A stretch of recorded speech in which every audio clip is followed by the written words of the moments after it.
start introducing David. David Karoly is Emeritus Professor in the School of Geography, Earth and Atmospheric Sciences at the University of Melbourne.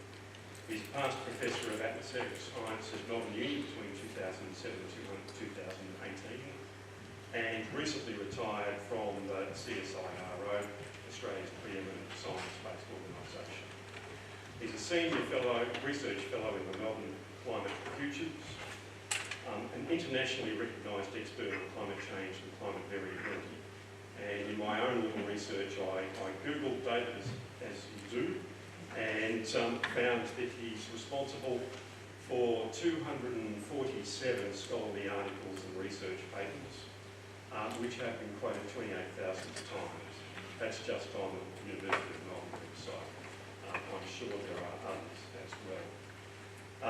For his sins, he's contributed to the assessment reports of the Intergovernmental Panel on Climate Change, the dreaded IPCC, in 2001, 2007, 2014 and 2021. I think that's a huge CV. I'm a little bit in awe of introducing you, David. But I think for me personally, the most important thing that I've heard about David was when my son Angus was at university. He had the pleasure of being in one of David's courses, and he used to come home on a weekend and rave about David Karoly and how interesting he was and how interesting his subject matter was. So without any further ado, I'll introduce Professor David Karoly.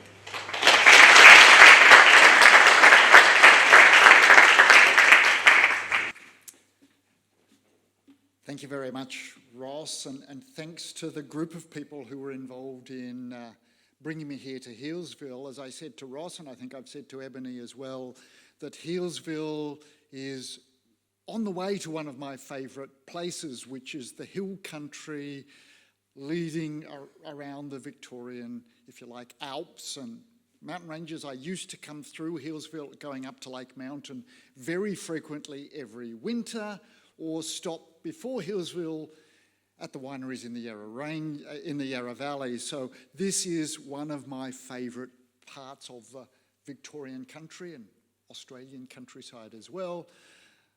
But I, as with Ross, want to acknowledge the traditional owners of the country here, and as well the country where I live, the Bunurong people, and all the other nations of Indigenous peoples across Australia. They are the only continuous Indigenous peoples anywhere in the world that have survived the major climate changes associated with the change from an ice age to an interglacial period.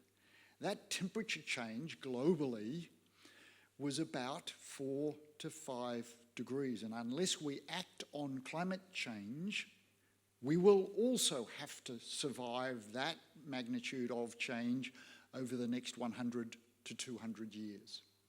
We can learn from Indigenous peoples because their songlines and storylines tell us how they managed to survive that change by managing country sustainably over those sorts of magnitudes of changes. And if you really want to know what these storylines tell us, they will tell you where Port Phillip Bay was parkland.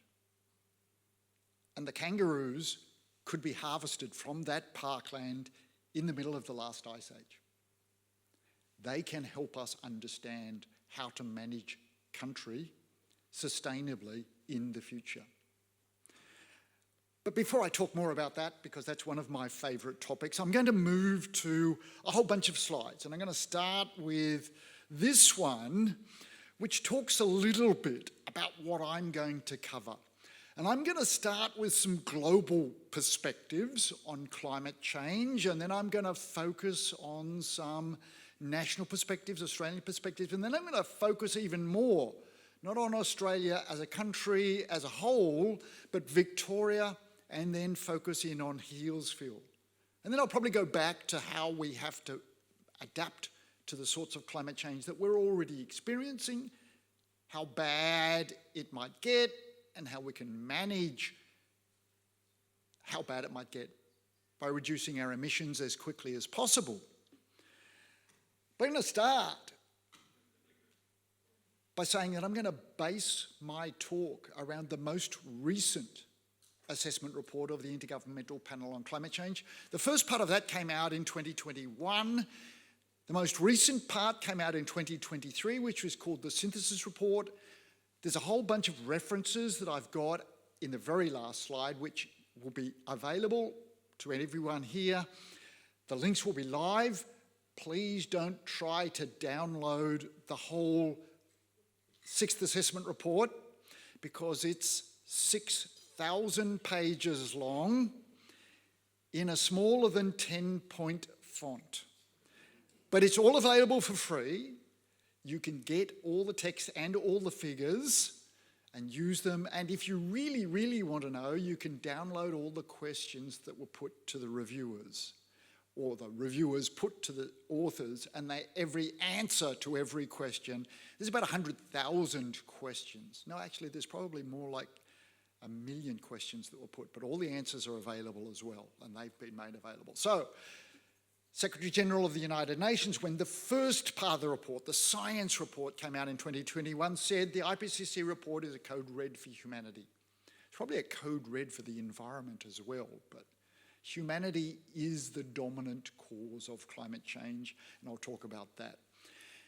Andrew Mackenzie, in his last year as Chief Executive of BHP, one of the major coal mining funders in Australia, as well as fossil gas extractors, talked about the science that I'm going to talk about as well. The evidence is abundant. Global warming is indisputable. The planet will survive. It's not clear that our human society will survive. We have had 10,000 years of relatively stable climate until the last 100 years, and I'll show you some of that evidence. Unfortunately, many species are unlikely to survive, and that's why places like the Healesville Sanctuary, the zoos, and efforts to limit global warming are so important. Now, I could talk long about this, but we've got a limited amount of time, and I will race through some of this. And please, if you've got questions, use Slido to post the questions. I'm going to focus, if I can get, yes, we've got the cursor, on this little graphic first, because this is the global average temperature. In fact, from more than 6 different data sets way back from the so-called pre-industrial period, but it wasn't really pre-industrial. It was from 1850 to 1900. That's the only period we had enough observational data over land and ship data over the oceans to estimate global temperatures. And notice that there's more uncertainty, and I'll talk about this a little bit later on. In the early record, less agreement between the different sources of data. Notice there's also large year-to-year variability associated with the natural climate variability in the global temperature.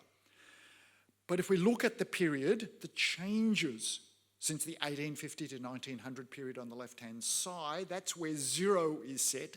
1850 to 1900 is the baseline. We're now about 1.1 degrees above pre-industrial levels. And there's a range of climate change experts like Andrew Bolt and Alan Jones who will tell you, well, we don't have to worry anymore because for the last 5 years, global warming has stopped. Well, that's because if you look at the data sets, there's large natural variability, as I've said before. El Niño events, like what we had in 2008-9, and the most recent period, 2020-21, have been La Niña events. El Niño events associated with warmer global average temperatures, La Niña are cooler. If you go from a hot period to a cooler period, the warming trend is reduced. The next El Niño event, which might be later this year or next year, will re-accelerate the magnitude of global warming. And there are plenty of other periods, if you want, that you could pick out, as has been done in the past, periods when global warming metaphorically has stopped until it reinvigorates and accelerates. Well, this is what I think on the left-hand side is the most important graphic that I'm going to show you. How many of you have seen this graphic before? Both slides. Well, there's at least one person. I won't ask them to explain it. I'm going to try to explain it. It's a graphic of the carbon dioxide concentration down here that races up from around 280 parts per million 1,000 years ago, remains relatively stable, maybe a little bit lower in this period from 1600 to 1800, and then accelerates rapidly with what's described as an exponential growth in the carbon dioxide concentration. It is now 414 parts per million in the southern hemisphere, and that's this record of data up in here. It's way past 400 parts per million, but that doesn't tell you what's caused it. What tells you what's caused it is what's in here. Ian Plimer is another climate change denier. He was Professor of Earth Sciences at the University of Melbourne, wrote a book called Heaven and Earth, which a former Prime Minister, Tony Abbott, said was a very helpful reference on climate change, except that it's full of errors, scientific errors, but that's all right. Ian Plimer says it's underwater volcanoes that leads to that increase. They have to be underwater because people would see the volcanoes if they were above ground. How do we know that it's not underwater volcanoes? It's this graphic. It's a graphic that shows the isotopic ratio of carbon-12 to carbon-13 in the carbon dioxide. The carbon dioxide is trapped in air bubbles from ice cores in Antarctica. You can get ice cores that go back 800,000 years. 1,000 years is only the top part of the layer. When the ice forms, little air bubbles are trapped in it. When you melt the ice in little rings extracted from the ice, you can extract out the carbon dioxide, and not just the carbon dioxide itself, but the carbon dioxide isotopes in the carbon. And what we can find is the ratio of carbon-12 to carbon-13. Why is that important? Because carbon-12 is preferentially taken up in vegetation, in trees, in plants, in grasses. Not just now, but over the whole vegetation life that's been on planet Earth. Fossil fuels are made up of fossilized plants. Fossil gas is made up of fossilized plants. Oil is made up of fossilized plants. Burning oil, gas, and coal releases preferentially carbon-12, carbon dioxide rather than carbon-13, because the carbon-13 is a little heavier than carbon-12.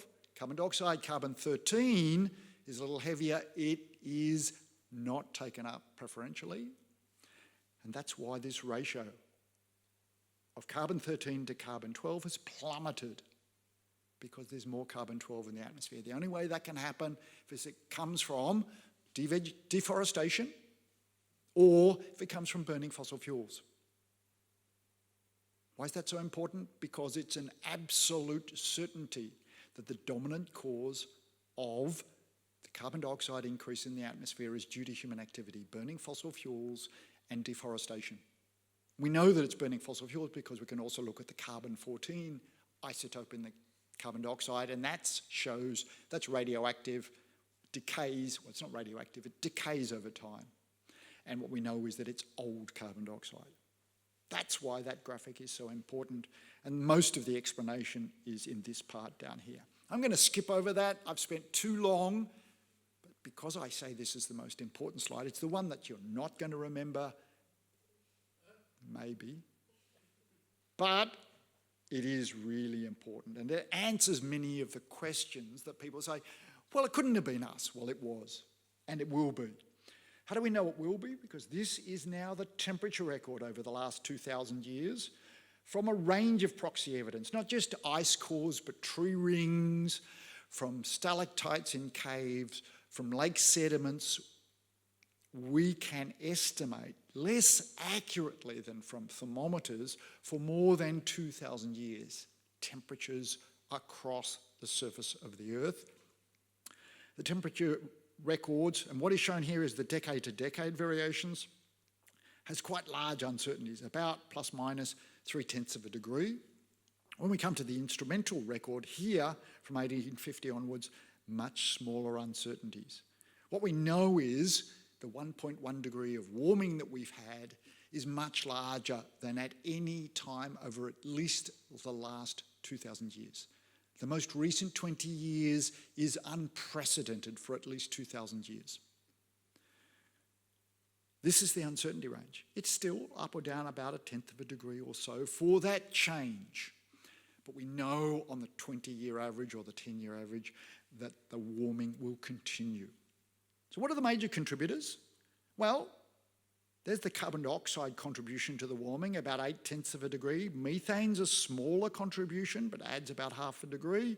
There are a range of other factors like nitrous oxide from agriculture, predominantly CFCs, which were originally mainly faulted for causing ozone depletion, but they also are very important warming gases in the atmosphere. If you add all of those up, you get about 1.5 degrees change.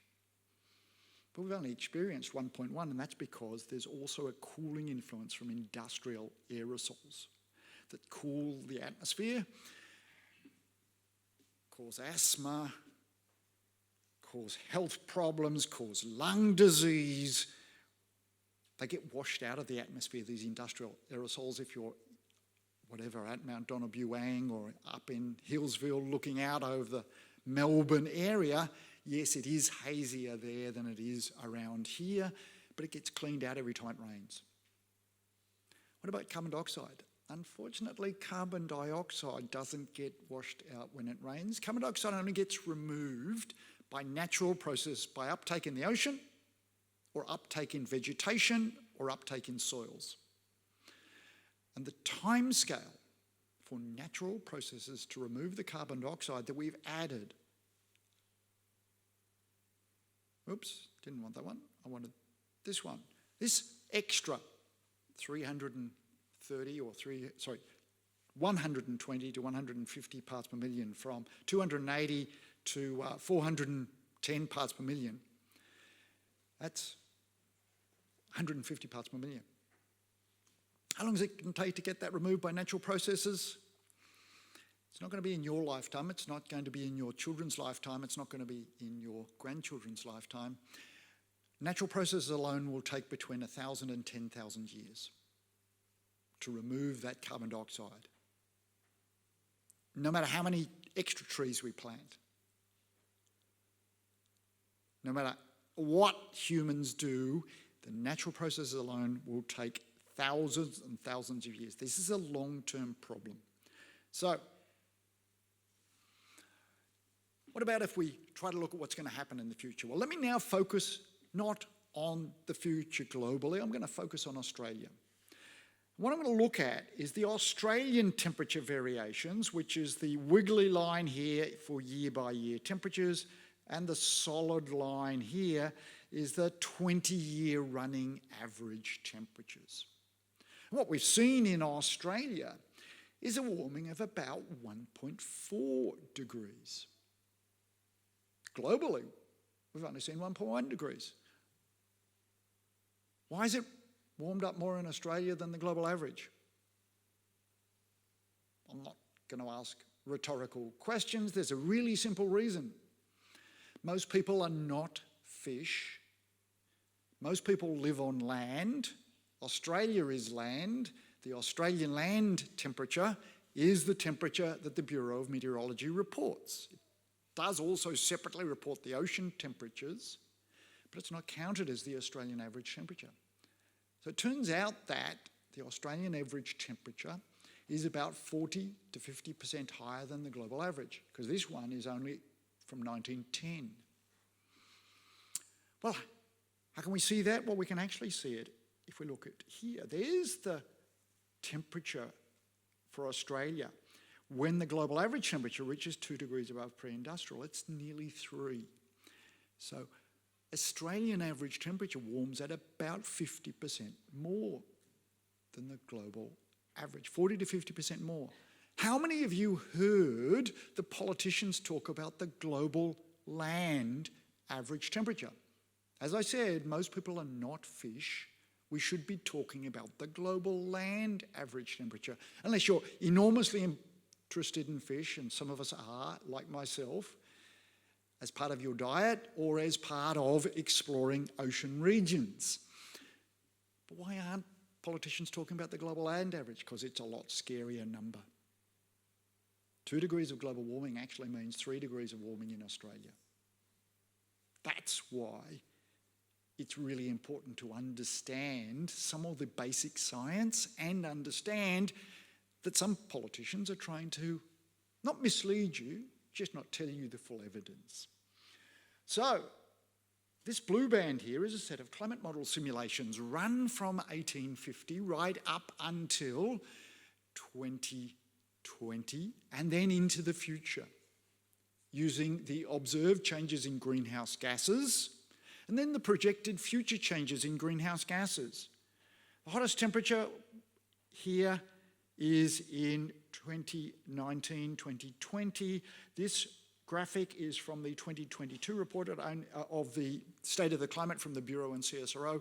2021 was much cooler because of the La Nina events.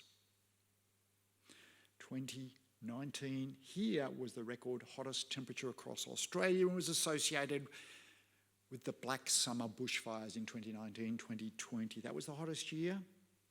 Well, let's go ahead a few years. This is the projection into the future. Well, no, wait a sec. Before I go into the future, let's go with this. Let's look at these 20-year average observed temperatures. Let's look at those for the model simulations. That's this blue band. More than 50 different climate models run from 1850 right up to 2020 and into the future. That blue band is the 20-year average temperature across Australia from each of the different climate models and the uncertainty range. You'll notice that the observations track towards the lower range to start off with. This is the observed temperatures. And then they track much more like the upper part towards the end. The rate of warming in Australia is actually tracking faster than most of the climate models. But then there's cooler periods like the most recent La Nina events. And the next time we have an El Nino, it's likely to bounce right up again. But what about into the future? Well, as I said, this is where we are with global average temperatures. I probably didn't say, actually. I should have said this. We've had 1.1 degree of global warming. What about 1.5 degrees? Well, that's here. 2019 had Australian average temperatures, which are going to be the average for 1.5 degrees of global warming. And we're likely to hit that in the 2030s. That means that the average temperatures that we experienced across Australia and the extreme weather events like bushfires and heat waves that we experienced in 2019, 2020 will become the normal conditions in the 2030s. We're likely to be heading for temperatures above 2 degrees globally, which means 3 degrees across Australia if we can't limit global warming to only 1.5 degrees. What about Victoria? This is a couple of graphics from what I was going to say recent, but it's no longer as recent, from the Victorian Climate Science Report that was released in 2019, using data up till only 2018.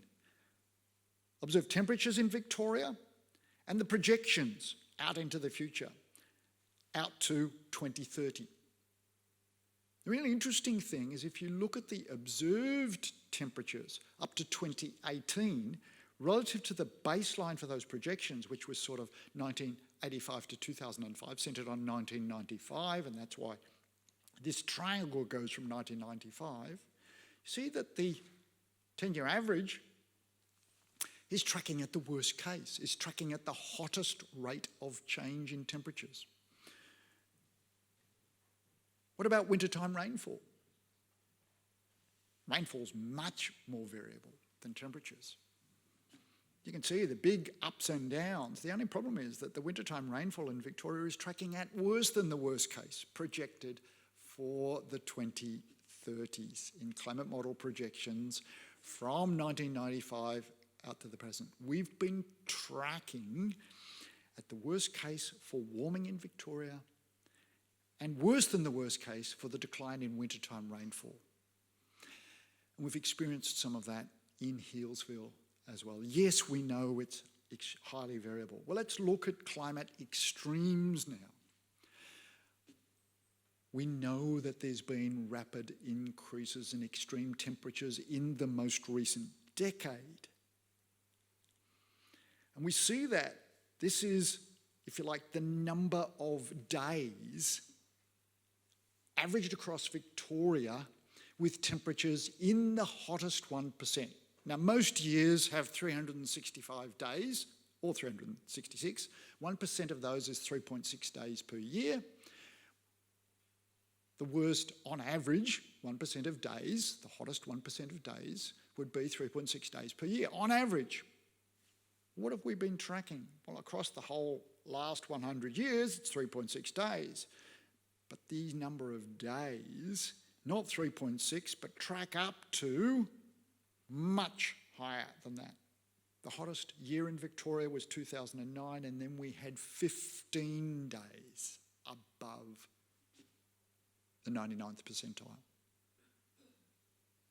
when you would normally expect 3. So we had 5 times as many unusually hot days across Victoria in 2009.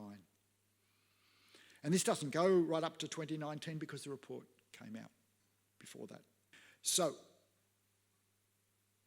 projections of climate change. We need to take into account the likely future emissions of greenhouse gases from human activity, because it's the changes in greenhouse gases from human activity that are going to drive climate change in the future. Yes, there's natural year-to-year variability, but it's the future emissions from burning fossil fuels, from land clearing, from a whole range of industrial activity. As I said before, carbon dioxide is the dominant factor, but there are a range of agricultural emissions as well that are going to lead to increases in methane. There are other factors as well.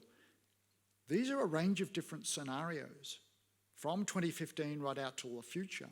And it's only these 2 very rapid emission reduction scenarios with very low emissions that are going to limit global warming to under 2 degrees. And it's only this very, very low one that peaks in 2050 and then emissions fall even further. The only way that we can get global temperatures to peak and then fall is to hit 0 emissions of carbon dioxide and other long-lived greenhouse gases.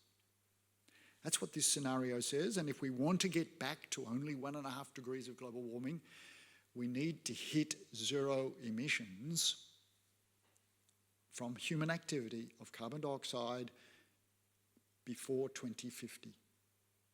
And I'll talk about that a little bit later on. So, let me speed up. What are the impacts? Well, actually, let me just go back one slide. These 2 scenarios, the rapid emission reduction ones, limit global warming to 2 degrees. This is the one we're tracking on at present, but these are substantially worse if we don't address climate change. So what are likely to be some of the impacts of climate change? Well, these are Australian impacts, just from the most recent report.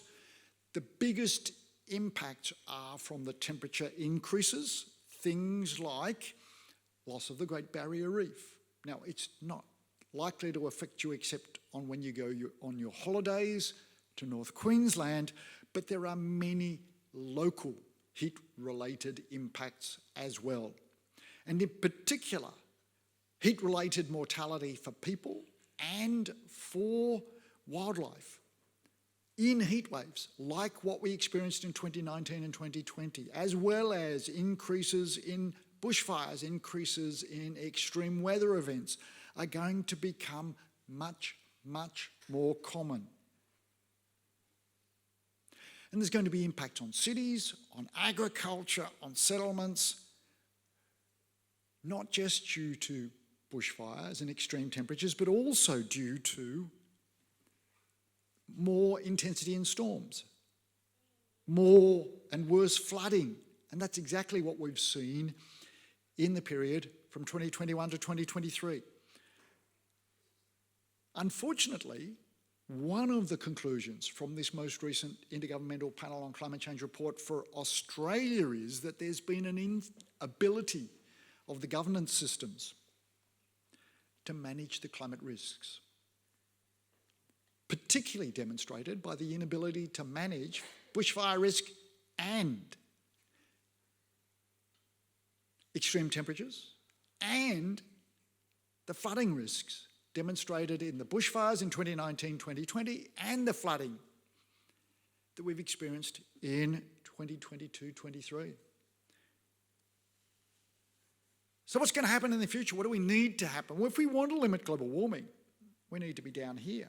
And remember, this is what we need. This is, on the scale here, is carbon dioxide emissions in billions of tonnes per year. This is where we are, 40 billion tonnes. We've got to go from here down to zero in less than 30 years.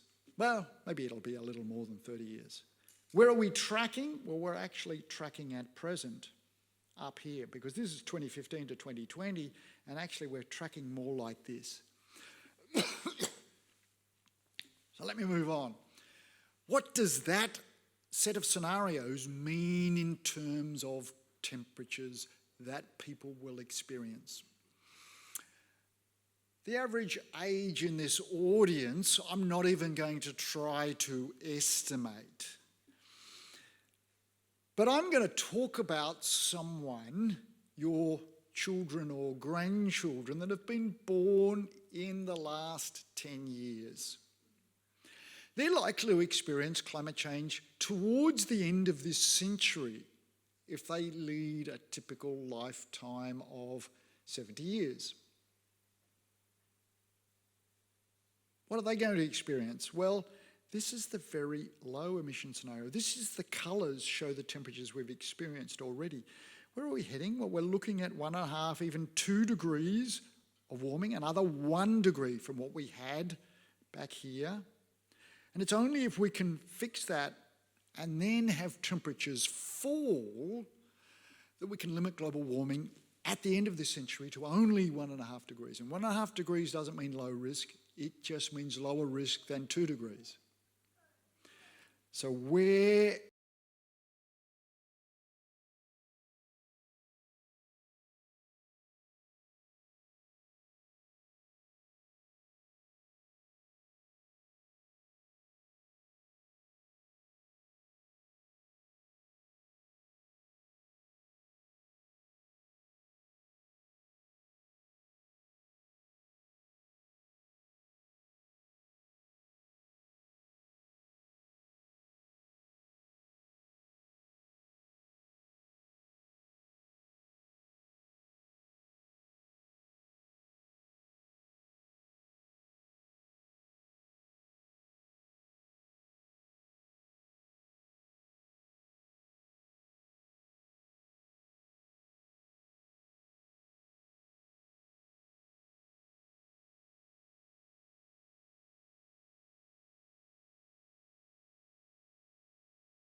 One of the things that we can do to ameliorate some of the extreme temperatures is to plant more trees, more shade around buildings, more shade on farms, and by doing that as well, you also capture carbon dioxide in the plants.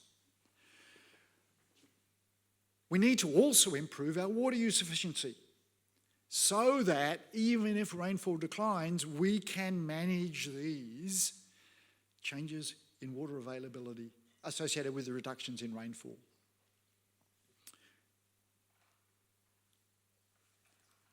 So that's adaptation. What about the mitigation measures? We need to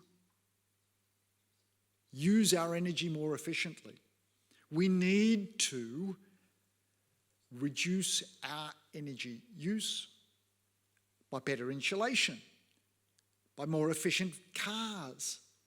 Everything we need to do needs to be done more efficiently. And then we also need to adapt to different energy sources. And that means basically zero fossil fuel use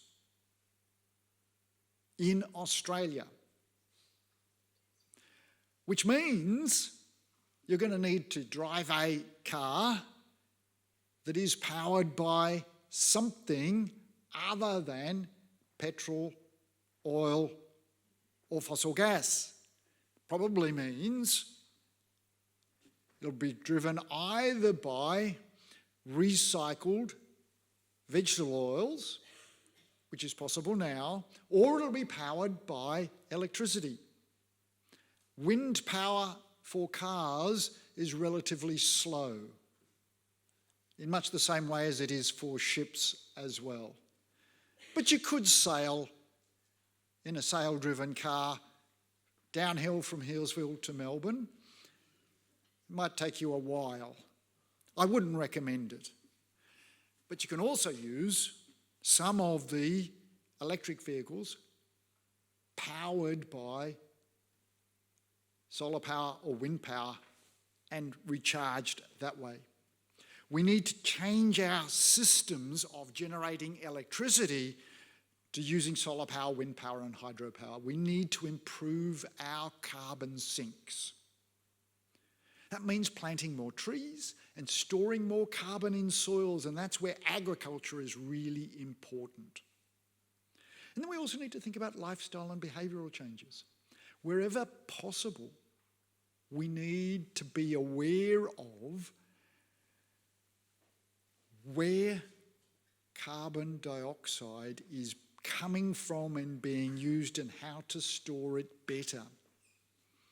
And some of the best storage solutions are filling old coal mines with materials that we've captured and stored. As well as storing more carbon dioxide in soils, we can store carbon dioxide from storing it back underground.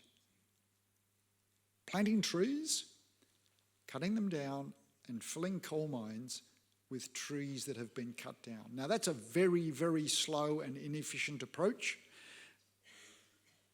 So let me finish up.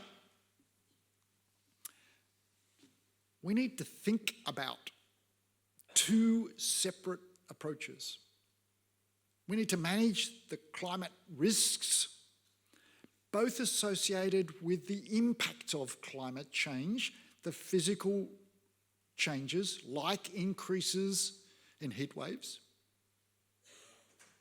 increases in bushfires, increases in extreme temperatures, increases in flooding, as well as reductions in wintertime rainfall in Victoria. We've seen all of those in the last 20 years.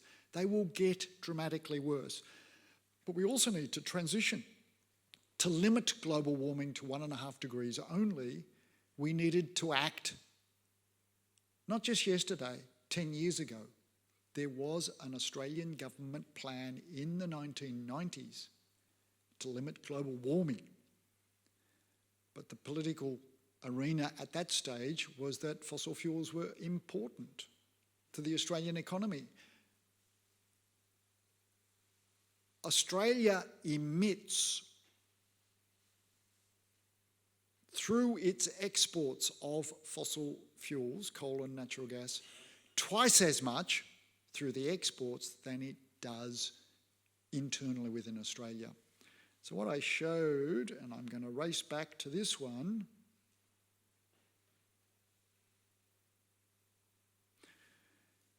we had about 600 million tonnes of emissions. We have double that amount exported in coal and fossil gas overseas. We need to limit that. We need to limit what we emit in Australia. We need to transition to a zero carbon economy. Not just a zero carbon economy in Australia, the world needs to go to a zero carbon economy if we're going to limit global warming.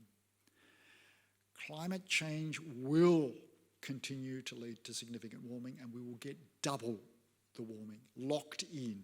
The only way we can limit to 2 degrees of global warming is if we act now.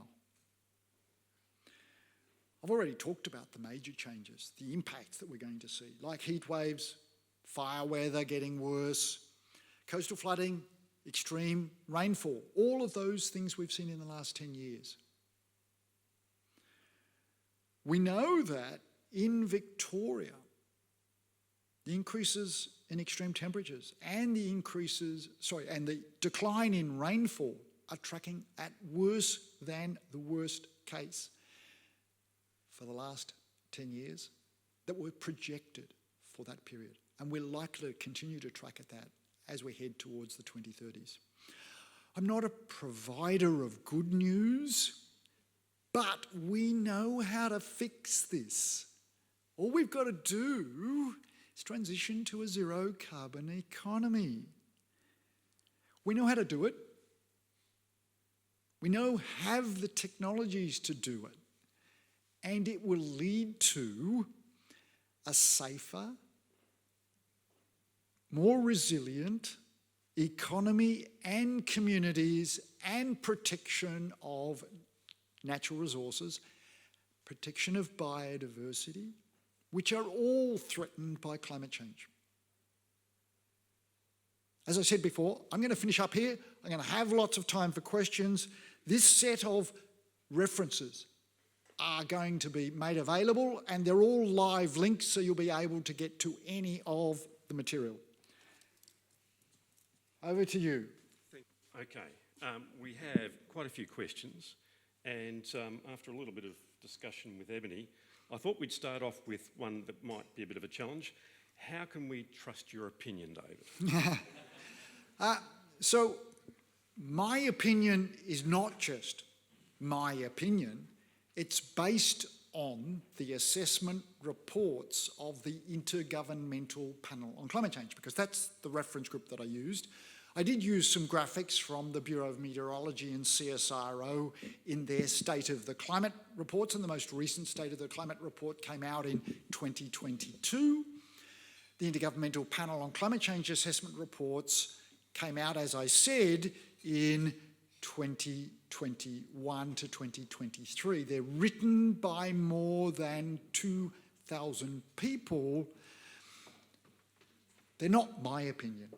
They're the opinion of more than 200 scientists, and then assessed and approved by every government in the world. So every statement and all the summaries and all the graphics that I've shown have been approved by more than 180 national governments, and if any government objected, if there was one, it could still get through. If there were 2 governments that objected to any of the text, it would be blocked. So it's not just an absolute majority, it's a 98% majority, and in fact there's usually arguments that go on through the day and through the night. The Intergovernmental Panel on Climate Change essentially has unanimous approval of all the text and all the figures and all the material that I've presented. Thank you, David. So the flip question to that is, how do we convince people like Andrew Bolt, the non-believers, to start listening to the IPC and you? Look, Andrew Bolt has a strong vested interest in pursuing his, how would I say, interesting opinions about climate science. I wouldn't trust Andrew Bolt's opinions on which car to drive, because he's probably paid to say that. I wouldn't trust his opinion on most things, because I know that his opinions on climate change science are false and misleading. The only groups that I would recommend that you trust in terms of climate science are groups like the Intergovernmental Panel on Climate Change, or CSIRO and the Bureau of Meteorology's State of the Climate reports, or the Australian Academy of Science reports. Unfortunately, they all come up with the same conclusions. Unless we act to reduce greenhouse gas emissions, global warming will continue until we end up with zero net emissions of carbon dioxide. And the sooner we get to zero net emissions, the sooner global warming will stop. Thank you, David. There's two questions that are closely associated with each other. What are your thoughts about the current ocean surface temperature rapid rise and the looming El Nino? And what's your thoughts on where that's likely to go? And what does that mean in terms of the fire risk for Healesville? Those are really good questions, and in terms of ocean temperatures, describing the ocean temperatures as a rapid rise it's important to bear in mind that ocean temperatures are relatively slower in rising than the land temperatures. In fact, land temperatures, as I said, are rising at about 50% higher than the global average, and ocean temperatures rise at about 50% lower than the global average. So, first of all, ocean temperatures typically rise at a smaller rate than global land temperatures. But they are a really good indicator of the heat added to the climate system. Together with natural variations like El Niños, with hotter temperatures in the tropical Pacific, and La Niñas, colder temperatures. So there's large year-to-year variability in the global average temperatures driven by El Niños and La Niñas. We've had a La Niña, and that's what slowed down the global temperature rate of rise and the ocean temperature rate of rise. We've been in a La Niña situation for the last 3 years. We've just had the end of that La Niña. The La Niñas led to higher rainfall in much of Victoria and much of eastern Australia for the last 3 years. We've just ended the La Niña episode, or should I say, the system has just ended the La Niña episode. We had nothing to do with it. Given that we're out of a La Niña episode, which leads to cooler temperatures and heavier rainfall over Australia, we're now heading towards warmer temperatures and heavier and hotter extremes. That will lead to more bushfire activity, more extreme temperatures, and it will have major impacts on Healesville and on Victoria. So what that means is we need to be prepared. Given the warmer temperatures, given the heavier rainfall that we've had over the last 3 years and the build-up of grass growth and vegetation growth across much of the area around Healesville, as well as in the forests around here, the forest land and the grassland and the bushland has been recovering. 3 years of ample rainfall. As soon as we get to a dry period in the coming spring, even in a normal year, and then we have an El Nino event with even worse dry conditions, we can expect really bad fires. And how do we combat them? Well, you just have to make sure you manage any extra vegetation growth, any scrub growth, keep the grass as short as possible, keep the scrub growth cut back. and try to manage plant growth all around any property that you're on, particularly in late winter, early spring, heading into summer, because that's the only way that we can manage the fuels. We are expecting a very bad fire danger season, much, much worse than we've experienced in any of the last 3 years, back to the 2019-2020 conditions. I haven't got any good news there. There's an interesting question. What's your professional opinion about the immediate climate future? And I think you've answered that to some degree with the previous question. But also, particularly given the rapid acceleration of many tipping points. And I have a personal interest in the tipping points, because you hear a lot about them, and I'll be honest with you, I don't quite understand what a tipping point is and what it looks like in terms of this, this situation. Yeah, so we do know what tipping points are, because a tipping point is just the situation where if you've got a bottle, and I could use the jug, but I'm not going to use the jug because it's got water in it. I could use a glass as well, but I'm not going to try to drain it, but... Okay, glass. It's pretty stable, except it's on the edge. If I tip it to here, it's still stable. It'll tip back. But a tipping point will be when I tip it a little bit further, and it'll tip over. That's true once it gets outside the base. Now, the fact that it's on this slope means that it's going to tip that way really quickly. But okay, what's a tipping point? A tipping point is when the system rapidly changes from its stable current state. And there are lots of parts of the climate system which, if global warming exceeds a certain level, will lead to very rapid changes. And some of those include, for instance, melting of ice in Antarctica can rapidly accelerate once temperatures reach a higher level. And that melting will then lead to rapid sea level rise. Now, in practice, Antarctica is relatively safe, but the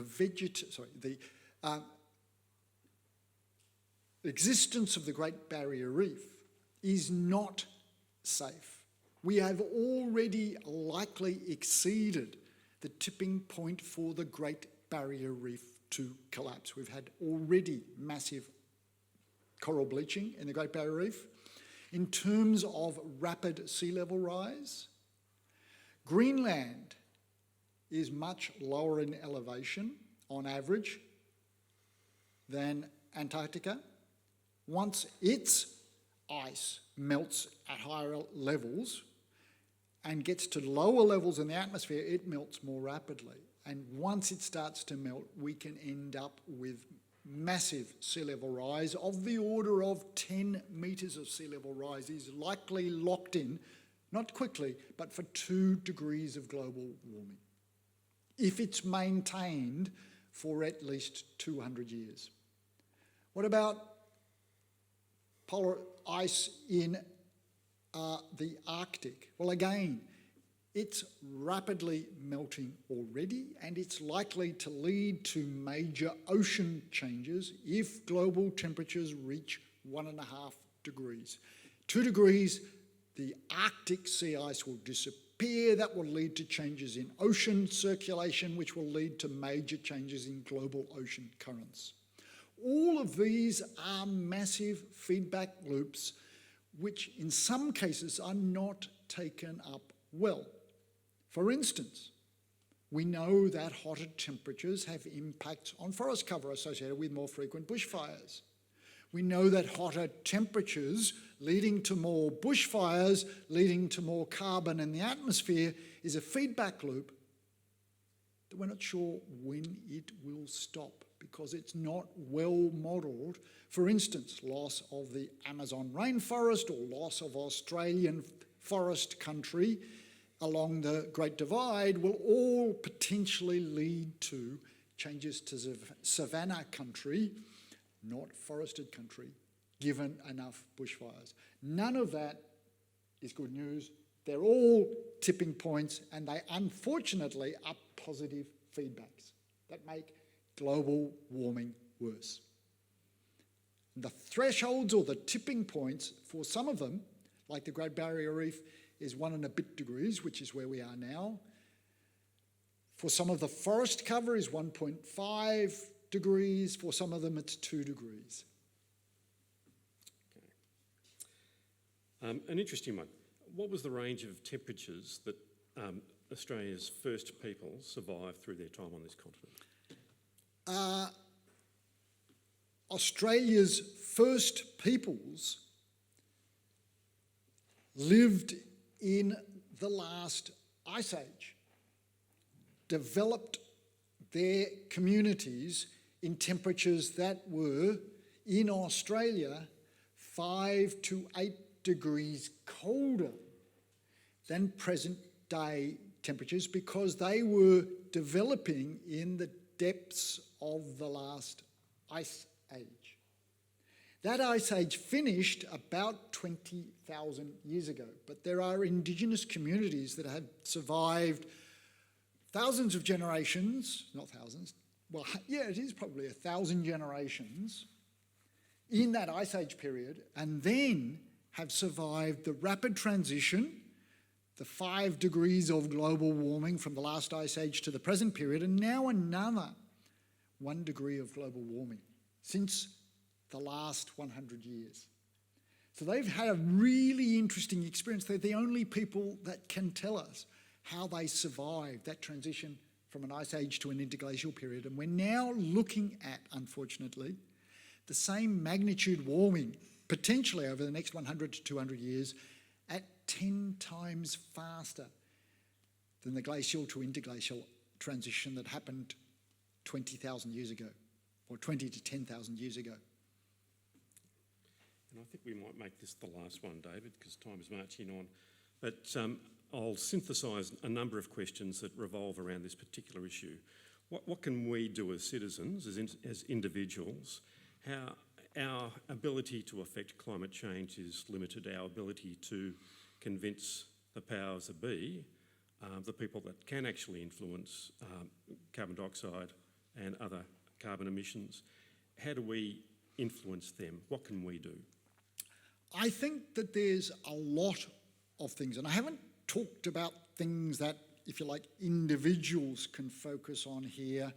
There are specific things, both in terms of mitigation of emissions, reducing your personal emissions, as well as reducing emissions in your own activities by switching to zero fossil fuel energy sources, as well as planting more trees and maintaining low fossil fuel use in everything you do. It's critically important to also remember that fossil gas use, although it was advertised by the Victorian government as a wonderful solution for energy use, is dramatically worse as a global warming fossil fuel. Its impact on the climate is more than 50 times worse per tonne of emissions than coal or oil. Using fossil gas is dramatically worse. And so it should be used, even though the Victorian government was advertising it, because we had lots of fossil gas to extract around Victoria. So just remember, that's one thing we can do. Now, what about adaptation? I'm going to go back to another slide here. There are lots of things that you can do. Plant more trees, better insulation, but think about the way that your investments essentially have been put. Almost all of us have some superannuation. Almost all of us think that it's being put in a way that's best investment for our future retirement. I hope that's the case. I certainly hope that's the case. But you have some control over what sorts of things it's invested in, and you will find, unless you're careful, that it's primarily invested in the investments that give you the biggest financial return. And if it was for the last 3 years, it'll be invested in fossil fuels because they've led to massive returns. Because Australian fossil fuel companies have been getting massive returns by selling fossil fuels from Australia overseas, particularly gas and coal. That makes climate change worse. You can choose zero fossil fuel investments and get better long-term returns on your superannuation. And you should, because that will be the biggest personal impact that you can have. Switch to zero carbon superannuation schemes. And you can control that through every company that handles your superannuation. That's the biggest impact that you can have as an individual, but it also can have an impact through how you vote. You can vote however you want, but one will make climate change worse and the other will make climate change less bad, I hope. Thank you, David. This is an opportunity for you to hear about the Healesville Community Emergency Hub, and Rachel and Michelle, I'm not sure where Michelle, are going to come down and quickly talk about that. But before they do, just one final thank you to David for your work.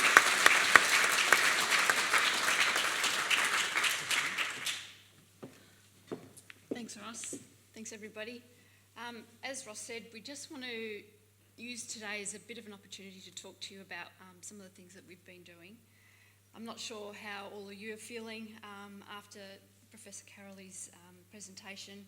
I know it can be easy sometimes to feel a bit overwhelmed with the information, but also the likely scenarios, while there clearly are a lot of practical steps which Professor Karoly has outlined that we can be making as individuals and as a community to lowering emissions and obviously making better choices for the environment. We still face the prospect of weather emergencies in the near future. And so we'd like to let you know today about an initiative that the Healesville Community Emergency Group are involved in that's designed to try and help our community in the aftermath of such events. So I'll get my technology happening. So we're a group of volunteers who share an interest in helping the community prepare for disasters. We are supported by the Department of Energy, Environment, is that better? Environment, Climate Action and the Yarra Ranges Council. Over the past 7 to 8 years, we've run a number of other events under the Living with Fire banner.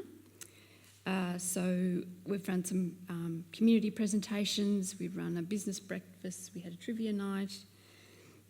We also ran a bushfire modelling session focused on Healesville.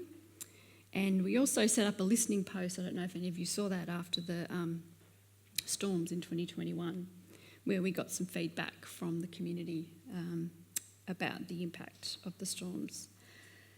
So the members of the emergency group are currently involved in a couple of key projects. So community bushfire management and mitigation plan, which you can find out more information in the foyer after today. And the other project is the development of a community emergency hub. So the storms, floods, as well as the experience of Black Saturday, I think has highlighted the need for our community to be able to support each other in the first 24 to 48 hours after an emergency, until the council are able to sort of come in and set up their relief centres and provide that broader range of services. So the idea of community emergency hubs is based on the idea that in the immediate aftermath of disasters, often your local community can be a powerful source of support.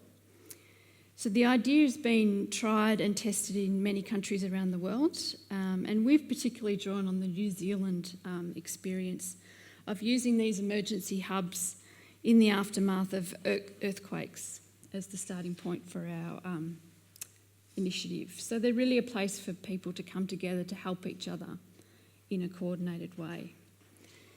As I said, the experience in New Zealand has been particularly informative for what we're trying to achieve, and so I've just got a short video that probably sums up better than I can explain. Community hubs are really important because in a major disaster, they are going to be your first reference point, your first place you can go to. You may be cut off from official emergency response for some time. So those community hubs are a way that people can get immediate information and support each other. My experience with the hub so far has made me feel like our area is becoming as prepared as we can be. As we get more people on board, our area is being better prepared.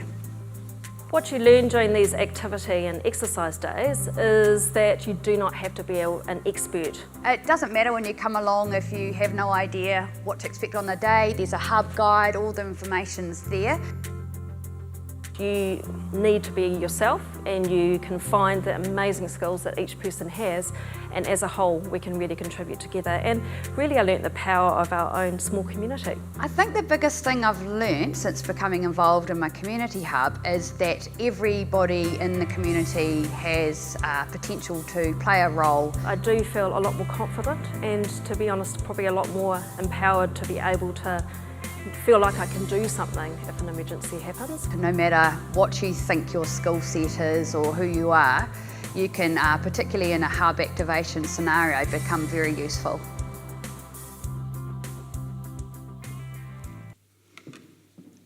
Okay, sorry about that. So, as I said, the hubs operate around the world, wherever communities are faced with potential natural disasters.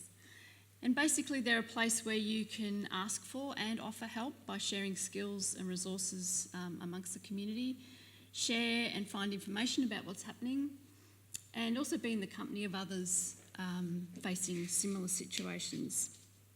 I think the other thing that hubs are not is they're not part of the emergency services response. CFA, SES, police, etc. still do what they do best. And then also they're not a replacement for the council. Obviously the council operate the relief and recovery centres, and this is not a replacement for that. But it's really designed to be something that fills the gap between the immediate aftermath of an event and when council then can get in and help. So what the Healesville Community Hub is about is to enable impacted communities, so whether it's Healesville, whether it's Shum Creek, whether it's Badger Creek, to support itself in the immediate aftermath of a major emergency event and before council can come in, as I said. It's a new initiative, so we're very much still in the planning stages, but have received lots of positive feedback from different agencies and other community groups. We've summarised what we're trying to achieve under the heading of stay connected, stay informed and stay safe. And the hub would be designed to provide a safe place for people to come after an emergency, get information, connect with others for practical and emotional support, and to communicate with the outside world. And we hope down the track this will also include ways to access power and communication channels, something that was a major challenge after the 2021 storms. We're planning a number of events over the coming months to get the idea out into the community, and we thought today's presentation was a great opportunity to let people know what we're doing and to invite people to get involved. So how can you do that? What we're working on is sort of these 3 or 4 levels of involvement, if you like. So the first group, first level there, the core group, it's a small group of us that are working out how the hub will operate, how we can connect with other relevant community groups, and how we'll start to socialise the idea with the broader Healesville community. So we're looking for people to get involved at that core group level. So if you're interested, we've got a display out in the foyer and the opportunity to put your name down. We're also looking for what we call secondary stakeholders there. So they're sort of community groups that might be able to be of use in those situations. So at the moment we have a connection with Hickey, Living and Learning Centre, with the Chaos Network, so a couple of community groups already, but we see lots of opportunity for connection with Lions Club and Apex and all the different community groups. So we're hoping to be able to connect with them. And then obviously as community members who might be interested to be trained to help in the event that the hub needs to be activated. So that's that sort of trained community level. And then obviously the wider community level is people that might need to use the services of the hub in the event of a disaster. So as I said, if you're interested to find out some more, we've got some information set up outside. Come and have a chat to us, and thank you for coming along.